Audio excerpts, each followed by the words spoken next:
ہمارے لیے بڑے ہی فخر کی اور خوشی کی بات ہے، اور ہم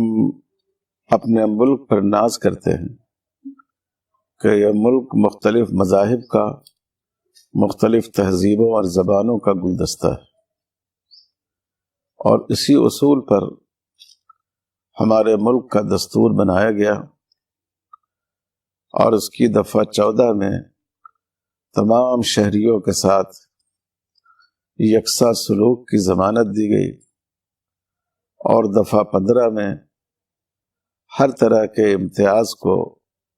غلط ٹھہرایا گیا، خلاف دستور ٹھہرایا گیا، اور اسی اصول کے مطابق ملک کا نظام اب تک چلتا رہا ہے۔ لیکن بدقسمتی سے موجودہ حکومت نے جو CAA پارلیمنٹ سے پاس کیا ہے، یہ دستور کی اس روح کو مجروح کرتا ہے جس میں مختلف مذہب کے لوگوں کے درمیان تفریق کی گئی ہے۔ اگر کوئی شخص پاکستان یا افغانستان یا بنگلہ دیش سے آئے اور غیر مسلم ہو تو اس کو ہندوستان کی شہریت دی جائے گی،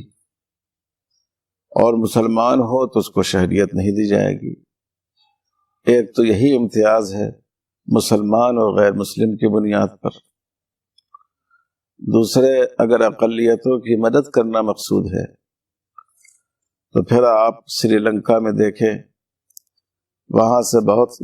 بہت سے ہندو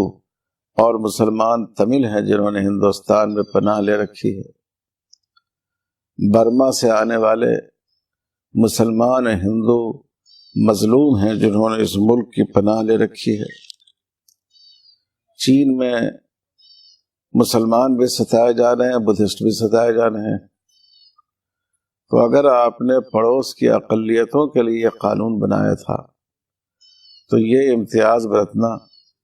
کہ 3 ملکوں سے آنے والی اقلیتوں کو آپ شہریت دیں گے اور دوسرے ملکوں سے آنے والی اقلیتوں کو شہریت نہیں دیں گے، نہ یہ انصاف ہے، نہ اس میں کوئی معقولیت ہے، اور نہ یہ ہمارے ملک کے مزاج سے یہ بات میل کھاتی ہے۔ حقیقت یہ ہے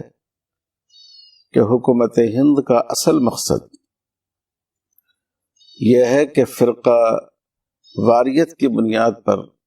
ہندوستان میں رہنے والوں کو تقسیم کیا جائے اور مسلمانوں کو نیچا دکھایا جائے اور انہیں ذلیل کیا جائے۔ حقیقت یہ ہے کہ حکومت کو پہلے سے یہ اختیار حاصل ہے کہ وہ اپنی صوابدید سے جن لوگوں کو چاہے شہریت کے طالبین کو، شہریت کے طلبگاروں کو، جن کو چاہے وہ شہریت دے سکتی۔ اب یہ حکومت کے اختیار کی چیز تھی کہ کس ملک کے لوگوں کو، سے آنے والے لوگوں کو وہ شہریت دیتی، کس مذہب سے تعلق رکھنے والوں کو شہریت دیتی۔ تو جو مقصد گورنمنٹ اس قانون کے ذریعے حاصل کرنا چاہتی ہے، یہ اختیار تو اس کو پہلے سے حاصل تھا، لیکن صرف اپنے ووٹ بینک کے لیے اور مسلمانوں کو نیچا دکھانے کے لیے اور اس ملک کو فرقہ وارانہ بنیاد پر تقسیم کرنے کے لیے حکومت نے یہ قدم اٹھایا ہے۔ اس لیے ملک کے ہر محب وطن شہری کو اس قانون کی سختی سے مخالفت کرنی چاہیے۔ میں خراج تحسین پیش کرتا ہوں جامعہ ملیہ جواہر لال نہرو یونیورسٹی، مسلم یونیورسٹی علی گڑھ اور ملک کی دوسری یونیورسٹیوں کے طلباء کو کہ انہوں نے آگے بڑھ کر سب سے پہلے اس قانون کا،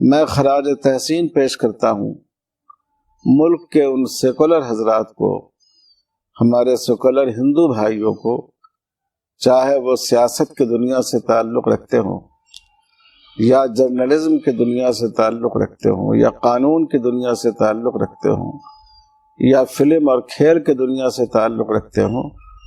کہ انہوں نے ایک محب وطن ہونے کی حیثیت سے اپنے فرض کو ادا کیا اور اس کی مخالفت انہوں نے برسر عام کی، اور میں ملک کے تمام باشندوں سے درخواست کرتا ہوں کہ آپ احتجاج کے اس سلسلے کو جاری رکھیے۔ یہ ہندوؤں اور مسلمانوں کی لڑائی نہیں ہے، یہ محب وطن،